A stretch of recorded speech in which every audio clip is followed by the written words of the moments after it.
Hey guys, this is Aditya, the technical mentor of IEEE SIS Today we are dropping the first episode of our technical series, and we will be dropping episodes on every Sunday morning at 10 a.m.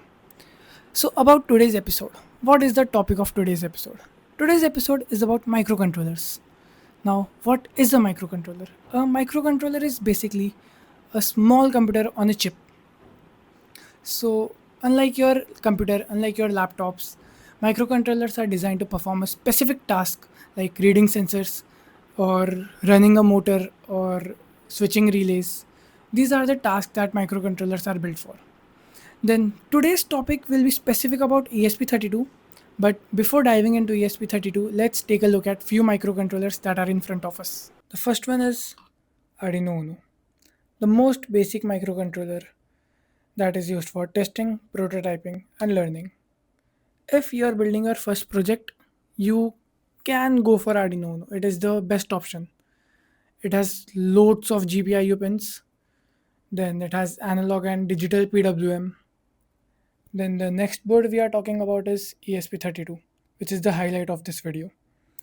ESP32 is a great upgrade from Arduino Uno as it has Wi-Fi and Bluetooth in it, so you can use it for wireless control, IoT, smart homes, etc.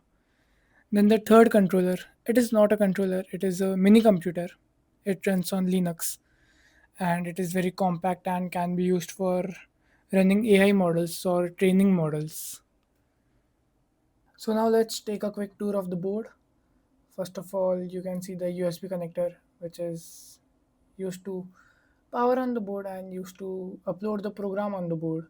Then next to it, you can see the enable button. Enable button is used to reset the ESP32. Then there is boot button, which is used in during programming in certain conditions, certain situations. Then there are multiple GPIO ports. There are 30 GPIO ports on this board. I'll give example of few ports. So the port number 2, 4 and 5 are used for LEDs. Then the port number 18, 19, 23, 25 are used for servo motors. Then there are port number 21 and 22, which are also called as SDA or SCL, which can be used for your I2C devices such as a display. Then there are analog sensors which can be connected to 32, 33, 34 and 35 ports. So now you must be wondering, how does your code go to the main chip of the controller, or how does your main chip of the controller interprets the code? So what do you think? Does your controller understand English? No, it does not. Does it understand any other language? No, it does not either. So all it understands is ones and zeros. So when you compile your sketch, all the libraries link together and form a bin file, also called as binary file. This binary file is then fed to the chip, a particular chip on the controller, which is over here. Yeah, this chip. Then this chip, what this chip does is it converts USB signal to serial signal, which can be understood by the main chip of the controller. Then this serial signal is fed to the flash memory where your code lives. So now let's get started with the software side of ESP32. We will see how can you program on ESP32, how can you upload the program on ESP32. For programming on ESP32, you will need a software called Arduino IDE. For that, you can go on web, search for Arduino IDE, go on the first link that you can see over here. Then on this website, select the OS you are using. For example, if you are on Mac, then select Mac OS, or you are on Linux, then select Linux. I am on Windows 11, so I will select this option and then I will download it. I have the software downloaded, so I won't download it again. After downloading the software and opening the software, you will see an interface like this. Now, to connect your ESP32 with this software, you need to go on Tools. From Tools, you have to go to Board and Board Manager. Here, you have to search ESP32 and then download this particular library, that is ESP32 by Espressif Systems. After downloading, and remember that you have to download the latest version. As of now, while recording this video, the latest version is 3.3.10. So after downloading this, you have to go over here, select other board and ports, then you have to select ESP32 dev. I am using dev module, so I will select dev. It depends on your ESP. Okay, so now how do I know my ESP32 is perfectly connected with the software? To know that, you will see that ESP32 dev module is highlighted in bold. That means it is connected and it is ready to be programmed. If it is not connected properly, then it won't be highlighted in bold. As you can see right now, it is not highlighted. Many of you will face this problem because you may not have downloaded the drivers required to ESP32. Now to download that driver, you have to go on the web again. You have to search for CP210X. That will be the name of your driver. Then go to Silicon Labs and then go on downloads and download it for your operating system. I have it downloaded for me. And how to check that your driver is downloaded? You go to device manager, then you go on ports, and then here you can see Silicon Labs CP210X USB. That means your driver is downloaded. After this, your ESP is ready to go, ready to be programmed, ready to be used. Now we will see simple codes on ESP32. You have connected the board with your Arduino IDE, you can start coding. But before coding, you should know what is this, what is this. So these are basically functions. So in setup function, you define your variable, and in loop function, you define your condition, which happens over and over again. For example, if you are using a temperature sensor to sense the temperature of the room, and if the temperature goes above a particular degree, particular Celsius, then the AC will turn on automatically. For that, you will define the loop in the while loop section. So let's write a simple code for blinking an LED on ESP32.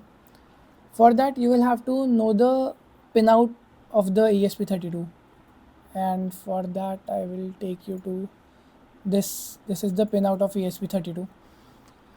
You can see the V in pin, ground pin, 3v3, 3.3 volts, ground pin, and many pins like the SDA pin, SCL pin. Yeah. So the LED which we are going to use is on pin number 2. So we will define it as int LED pin equals to 2. Then we will go to setup and we will define the variable pin mode. Just a second. Pin mode LED pin comma output. As LED is an output, you may know, so we will define it as output over here also. Then we will go to the loop and we will use digital write function. Digital write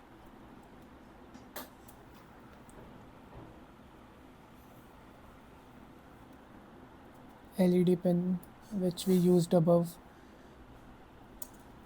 and set it to high. Then we will add delay 1000.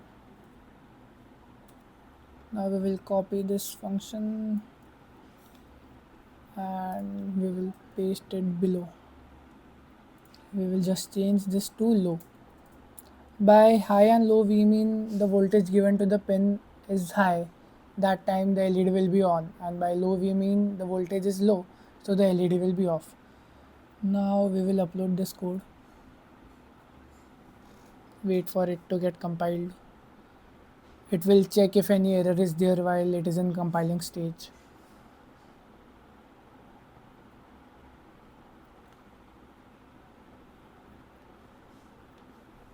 Yeah, so right now we don't have any error, so it will start uploading the code on the board.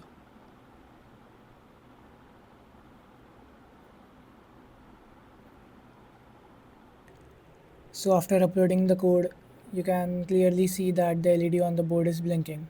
This is one of the most basic code that you can do on here. So we just completed the LED blinking code on ESP32. Now we move on to the another code that moves the servo motor to a particular angle that we give to the ESP32. For that, you have to install a library called ESP32 Servo by Kevin. I have installed it, so I won't install it again. So you guys install it, and after installing, you have to make the connections of servo motor and ESP32. The connections are like this. So the ground is connected to the ground of the servo, and if you have a servo motor, then the wire that is black or the wire that is brown, that is the ground wire on servo motor. Then the positive of the servo motor is connected to the 5 volt of the ESP, that is the red wire that is connected to the 5 volts. Then the signal wire, that is the orange wire, that is connected to the pin number 18, or you can use pin number 26 also, or pin number 4. It depends on you. So this is how the connection is. Then we'll go back to the code. Yeah. Now this is the library that you just installed. We are including that library. This is the pin number. I have connected it to the pin number 26 right now. Then this is the baud rate that you define. We always define the baud rate as 115200. Then now if we upload the code, it will compile the sketch, check for errors if there are any. Then it is uploading now. The code is correct.